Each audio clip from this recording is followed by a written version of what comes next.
Dominant or recessive. They're not, they're one of each. They're not both dominant, not recessive. Julian. So, what did you, America, talk about on this one?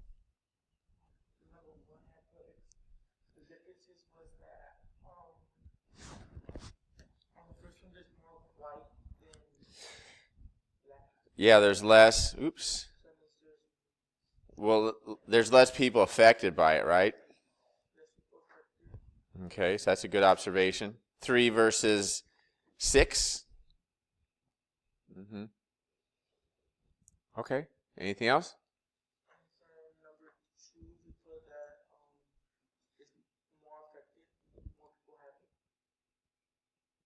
Yeah, more people have the disease.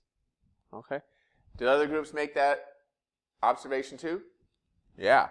And hold on to that. I'm going to come back to it. It can kind of be confusing. But Brittany, can you add anything to our discussion? So we don't know, still don't know. We just haven't had an opinion about which one we think is recessive and dominant. Did you and Denise come up with any understanding together about the answer?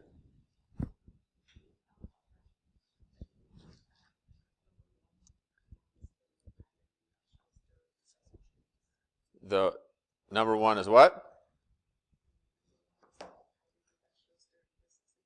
Okay, yeah, so this one up here is recessive. The one down here is dominant. So the top is recessive, number 2 is dominant. Now, could you make that assumption based on the number of people affected? Does that seem like a reasonable thing to do? Oh, recessive, there's fewer people affected. It must be recessive because recessive maybe gets covered up more. Is that a reasonable thing to assume? Could that be reasonable? Yeah, that could be really reasonable, right? And usually that is the case, but not always. Sometimes the recessive trait is seen, it's predominant. And a good example of that is eye color. In some parts of the world, you see a lot of blue eyes. In some parts, you see a lot of brown eyes. Okay? So which one is recessive? Brown or blue? Which one has the little allele? What do you think, Pauline?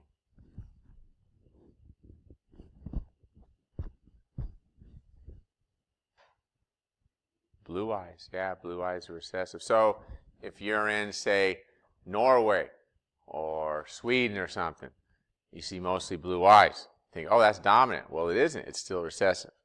Okay? So just be aware of that. But so we can't really look at the number of people affected, but we can look at the pattern, how it's arranged in the pedigree. Did you guys come up with a distinction in the pattern that made you come to that conclusion? Like, what do we see in this top one? Oh, yeah, it is males. So it could be also sex-linked, right? Okay, that's something we'd have to look at as well. So that's a good observation. So this might be sex-linked because we don't see. So that's something we need to look at. It could be sex-linked. Anything else in the pattern? No? Okay. All right. We're getting more and more information. Nico! What did you, Lucas, and Jasmine, got any ideas to add to our discussion?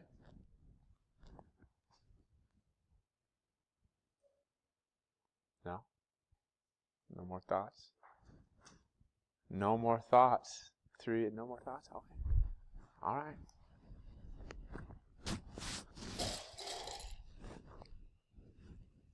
Pauline Any more thoughts?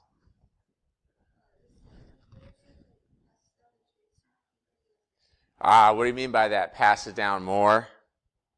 So this parent has it. Is there somebody in the next generation that has it? Yes. Next generation has it? Yes. Do we see it skip any generations? Does it hide out and then show up later? No. Like over here, nobody here has it because in order to have it, one of these parents would have to have it. So, but do we see generation skipping in this first one? We do. Parents don't have it, right? But their kids do. These parents don't have it, but a child does. So number one, trait or the trait skips generations. And then number two, no skipping. If you have it, you must have a parent who has it. So there's no skipping of generations. I think that's the easiest way to quickly look at it. And sex-linked too. It could also be sex-linked because we have two ways of describing autosomal, which means regular chromosomes. Chromosomes 1 through 22. And then sex-linked has to do with the X or the Y chromosome. Okay, let's look at these. Now we know this is recessive, right? We're going to be using letters A and little a. Which ones if you are affected, do we know your genotype? Yeah, we do, Julian. So what does your genotype have to be if you're affected? And we're looking at a recessive trait.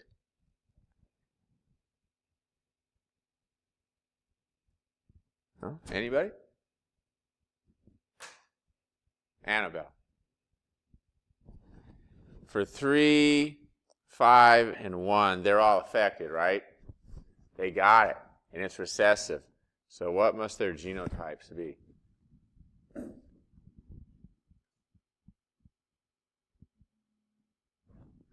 We got three possibilities. What looks good to you?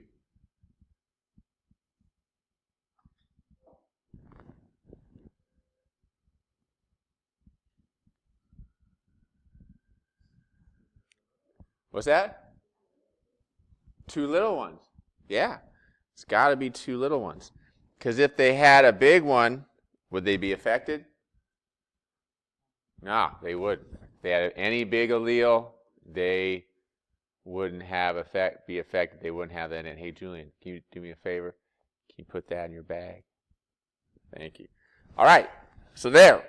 Easiest ones first, how we want to do this. Now, let's start with the parents. Do we know what the parents have to be? Their child has 2 little a's, but they don't have it.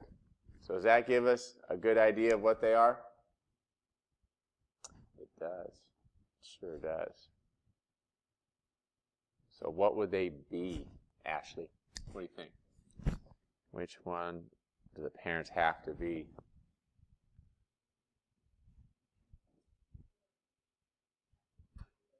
Yeah, they have to be, this is the only choice, capital A, little a. Because they have to have a capital because they don't have it. But they both have to have the little a because one of their kids has it. So that's the way it's got to be. There's no other option. Now, let's go down to their kids. Let's start at 5 and 6 down here. We see that they have a child, a son, that's affected, right? So what does that mean about them if they don't have it?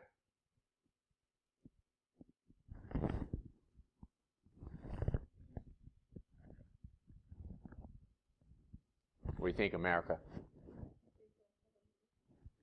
They both got to have a little a. And what's their other a? Big or small? It's going to be big because they don't have it. Do we know what 6 is? What could 6 be? Could they have gotten 2 capitals? Yes. Could they have gotten a capital and a small? Yes. So they could be big A, or big A, little a. All right. Let's look back at the middle here. What do we know about these kids? What kind of an A must they have? What kind of A are they going to get from the father? A little a, right? So they're going to at least have one little a. And they don't have it, so the other A's got to be, they don't have it. So it's got to be big. Okay? So what does that make number 4? What could they be? Could they be big A, big A? We haven't seen any big A, big A's yet. Could they be big A, big A? Yeah, they could. Because this could match up. Or could they be big A, little a? They could. If they were, eventually, if they kept having kids, we probably would see some affected ones down the line, right? But so far, we don't see that. Ooh, on the side over here, we see there is that gene has been skipping generations. So what's got to be true here?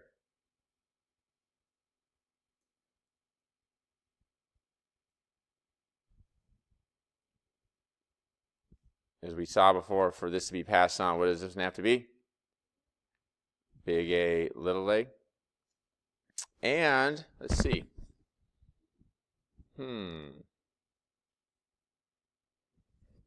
Could 2 be big A, or should it be big A, little a?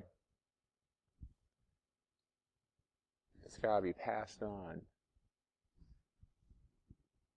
Well, let's look at these parents here. Let's do those. That's easier. They both gave a little a, but they don't have it. So they're going to be heterozygous.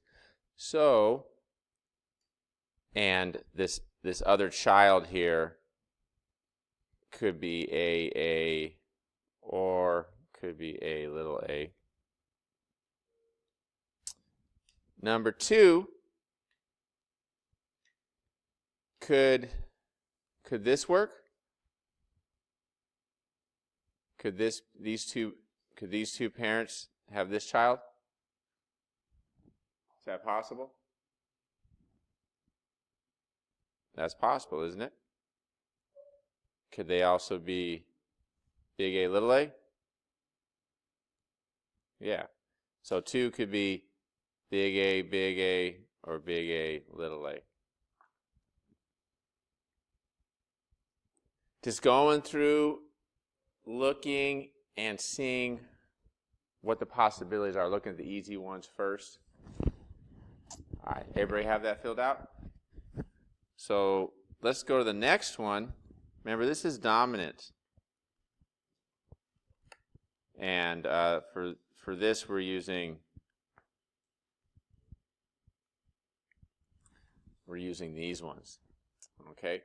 So once you, after the practice of the last one, why don't you look at this one again with some fresh eyes.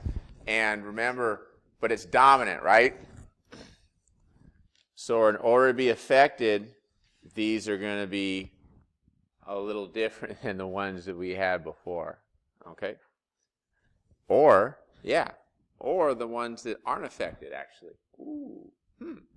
Which ones are easier to fill out, the non-affected or the affected?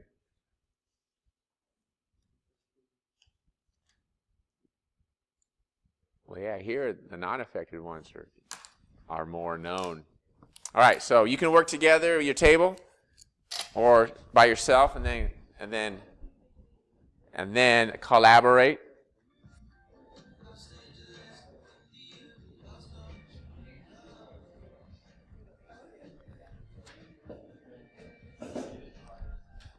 How's it going?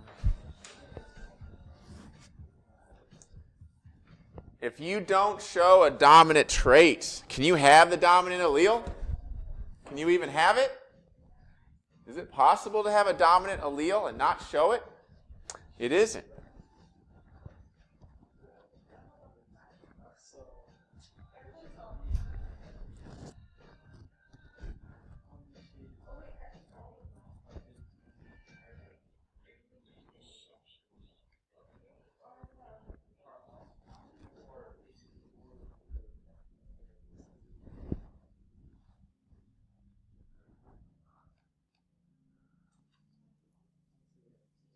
You got the dark ones? Those are the harder ones. The uncolored, unfilled, those go pretty fast.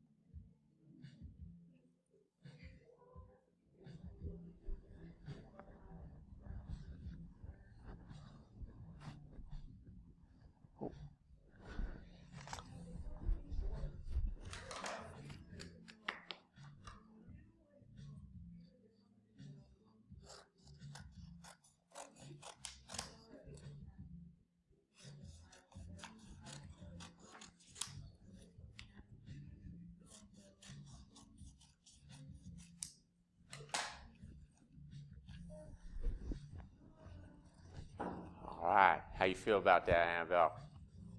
Feel good? What? 50-50? Whoa! Do you talk to Jacqueline about your concerns? All right, let's pass these down. Thank you.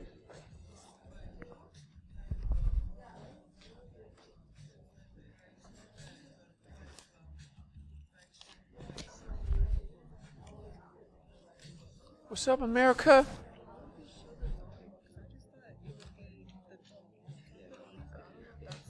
So if this person isn't showing it, can they have any capitals?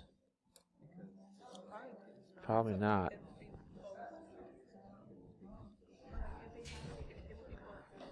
If they have it, they need at least one.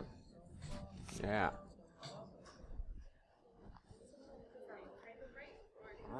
If they're impacted, they would be big, no? Or was it the opposite way, like how we did it here? It's the opposite. So it'd be little b, little b?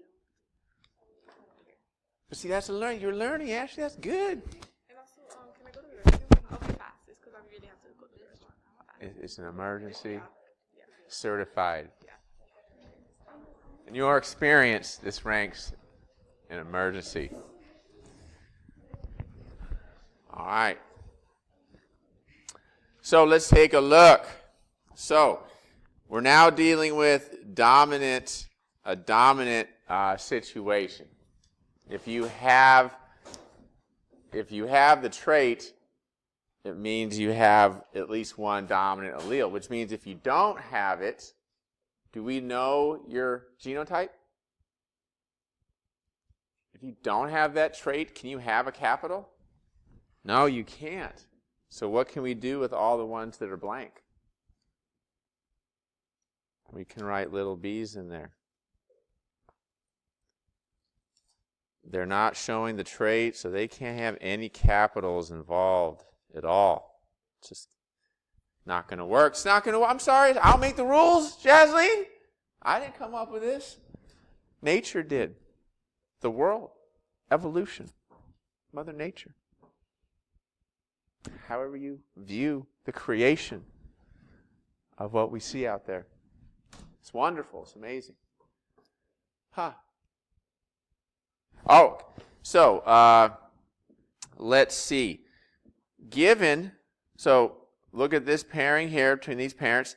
Given they had kids that showed the trait and do not show it at all, do we know what number 2 is? Does that narrow down what number 2 has to be? They basically are sorry, stay with our B's. They have to be big B, or big B, little b. Which, do we know which one based on the kids? We do. Lucas, how do we know this? What do we know?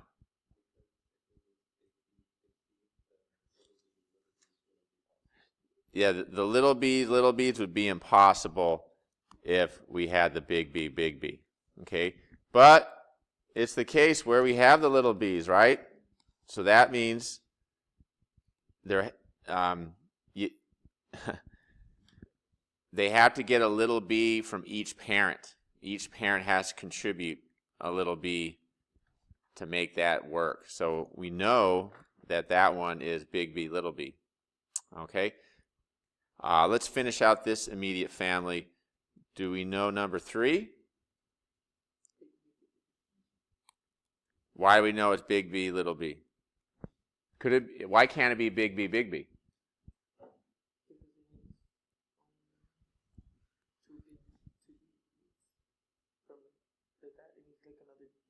We need another big B, right? Can that parent give a big B? No, they just can't. They like to maybe, but they can't. You can't give what you don't have. So they can't do that. Do we know number 5 then too? It's also got to be big B, little b. All right. Let's go down the middle here. Do we know what 3 and 4 are? Well, can we write in, what's this parent always going to give? A little b. Does that tell us what this parent must give to get these kids? What did they give? They gave the big B because they show the trait. That's okay to have that. Yeah, feel free to annotate yours like I did mine. The last one is number 5. Do we know what number 5 is? It's big B, little b. Can't have this one can't give a big B. Okay? So, on the exam,